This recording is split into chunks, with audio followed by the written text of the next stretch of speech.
Washington, the United States on Wednesday imposed sanctions on 5 Russians, including the leader of Chechnya, under a U.S. human rights law that has been a major irritant between Washington and Moscow. The 5 Russians were targeted under the Magnitsky Act, passed by Congress in 2012 in response to the death of Russian lawyer Sergei Magnitsky.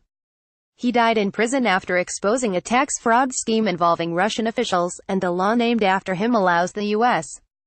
to target violators of human rights.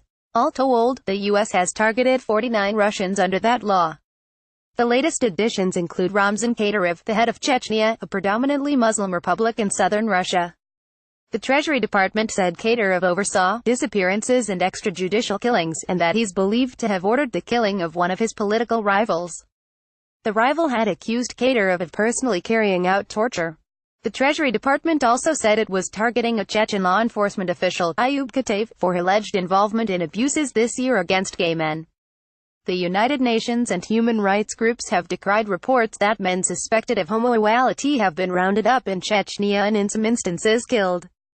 We will continue to use the Magnitsky Act to aggressively target gross violators of human rights in Russia, including individuals responsible for extrajudicial killings, torture and other despicable acts, said John Smith, a top sanctions official at the Treasury Department.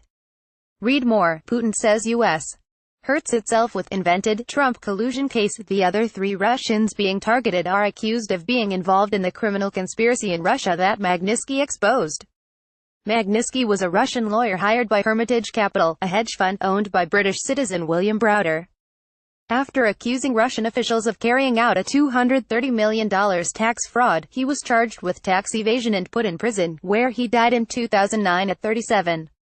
An official Russian probe blamed a heart attack, but Russia's Presidential Council on Human Rights concluded he'd been beaten and denied medical treatment. The sanctions law became a sore point between the U.S. and Russia after it was signed into law by former President Barack Obama. Shortly after, Russian President Vladimir Putin signed a law banning American citizens from adopting Russian children, in a move widely viewed as retaliation.